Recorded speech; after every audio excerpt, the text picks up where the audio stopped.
আমাদের সমস্যা আছে কি সোনার বাংলা থেকে যে বাথরুমের জল নোংরা জলগুলো ইয়ারা ছেড়ে দিছে, এটা বারবার বলা সত্ত্বেও কিন্তু ইয়ারা শুনে নাই কথাটা।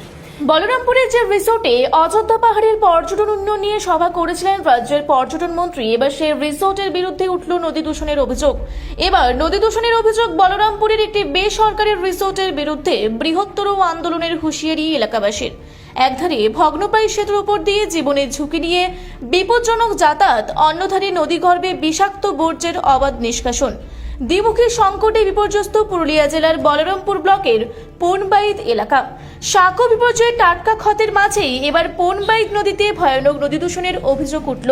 স্থানীয় বাসিন্দাদের দাবি, নদী লাগোয়া সোনার বাংলা নামে একটি বেসরকারি রিসোর্ট দীর্ঘদিন ধরে পরিবেশের তোয়াক্কা না করে তাদের বিষাক্ত ও নোংরা জল সরাসরি নদীর মূল স্রোতে ফেলছে। কিছুদিন আগেই এই রিসোর্টে অযোধ্যা পাহাড়ের পর্যটন উন্নয়ন নিয়ে বৈঠক করেছিলেন রাজ্যের পর্যটন মন্ত্রী শঙ্কর ঘোষ। সঙ্গে উপস্থিত ছিলেন সাংসদ, বিধায়ক সহ অন্যান্য মন্ত্রীরাও। সেই হাই প্রোফাইল রিসোর্টের বিরুদ্ধে এই নদী দূষণের অভিযোগ সামনে আসায় প্রশাসনের ভূমিকা নিয়ে প্রশ্ন তুলছেন ক্ষুব্ধ গ্রামবাসীরা। বিগত দিনে প্রশাসনিক পরিদর্শনের পর দূষণ বন্ধের আশ্বাস দেওয়া হলেও বাস্তবে কোনো পদক্ষেপ নেওয়া হয়নি বলেই অভিযোগ। জল দূষণ ও স্বাস্থ্য ঝুঁকির মুখে পড়ে অবশেষে ধৈর্যের বাঁধ ভেঙেছে এলাকাবাসীর। স্থানীয়দের সাপ হুঁশিয়ারি, অবিলম্বে নদীতে বর্জ্য নিষ্কাশন বন্ধ না হলে আশেপাশের 8 থেকে 10টি গ্রামের মানুষকে একজোট করে বৃহত্তর গণ আন্দোলনে নামা হবে। নদী বাঁচানো ও জনস্বাস্থ্য রক্ষার এই লড়াইয়ে প্রশাসন ও রিসোর্ট কর্তৃপক্ষের বিরুদ্ধে ক্ষোভ এখন চরম আকার ধারণ করেছে। দেখুন, নোংরাকে সবাই খারাপ বলবে, নোংরা নোংরাই থাকে, বুঝলেন? তাই নোংরা জল এখানে নদীতে অনেক লোক আমরা স্নান করি।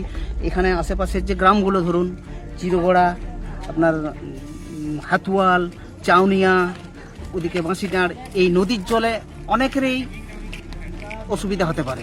নোংরা জলে সবাই তো নোংরাকে সবাই নোংরাই বলবে, বুঝলেন তো? তাই নোংরা জল যাতে না নদীতে বার করানো হয় সেটাই আমরা এর আগেও এই ধরনের ঘটনা ঘটেছিল, তখন আমি প্রেজেন্ট ছিলাম। হ্যাঁ, পুলিশ এসেছিলেন, হ্যাঁ তখন আমি প্রেজেন্ট ছিলাম। তারপরও ধরুন এই ধরনের ঘটনা প্রায় ঘটছে। দেখুন, এরপর ইনারা কি বলতে চাইছে, দেখুন আমরা তো সাধারণ গাঁয়ের মানুষ, আমাদের তো আর সেরকম কোনো হাত নেই। এনারা সবাইকে ডাকতে পারবেন, আমাদের তো সেরকম কোনো নাই। বলুন, আপনারা কি দাবি রাখছেন? আমরা দাবি রাখছি যাতে এই নদীতে না নোংরা হয়, আমরা এটাই বলবো। আর কি বলবো? কর্তৃপক্ষের কি মতামত, ওরা কি বলছে? ওনার মতামত এখনো ঠিক বক্তব্য বলুন ওনারে। অনেক গ্রামের তো অনেক মানুষ এসেছে, তারা বলুন। আপনার পরিচয়? আমার পরিচয়, আমি মেডিসিন প্র্যাকটিশনার, পিআরএমপি। এখানে বাসিন্দা? এখানের বাসিন্দা, আমি দেউলির বাসিন্দা। এই কি সমস্যা? কি সমস্যা? এই রিসোর্ট থেকে কি হচ্ছে? রিসোর্টের কাঁচড়া বাইরে ফেলা আছে, তার জন্য ওই পাইপ করে কাঁচড়া জল বাইরে বার করছে, আরে কি নদীতে ফেলছে? নদীতে ফেলছে। ফের পাইপ বলছে ইয়ে করে নিয়ে ইয়ে করছেন পুরো। আচ্ছা, এইরকম ঘটনা তো প্রায় ঘটে। প্রায় এই তো এবারে নিয়ে 4 বার হলো, 4 বার কম বলা হয়েছে, ফির ভি শুনে না কেউ। এখন কি হলো? এখন তো ওই তো কোনো কিছু বলছেন না, আমরা তো বাইরে ছিলাম। আর ভিতরে আপনাদের তরফ থেকে কেউ গেছিল নাকি? গিয়েছিল তো, ওরা তো কোনো কিছু এখন বলছে না। কোথায় তারা? কোথায় এখন?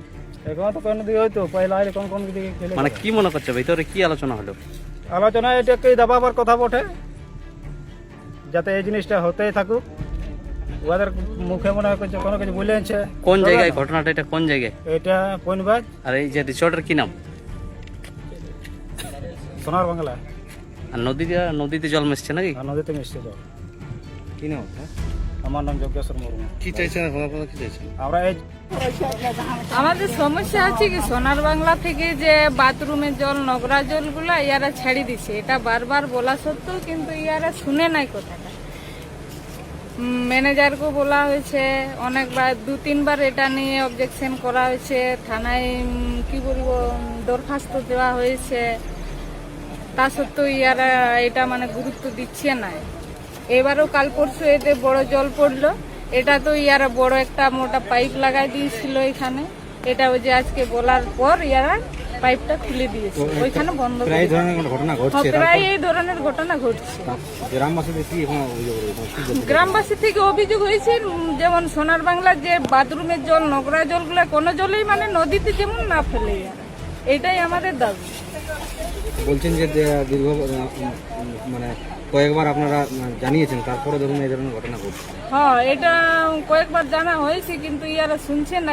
এইবারে লাস্ট ওয়ার্নিং দেওয়া হলো, এবারে যদি না শুনে তাহলে এটা আমরা এই নদীর জল মানে 6-7টা গ্রামের 8-10টা গ্রামের জল মানে ব্যবহার করে লোকগুলো।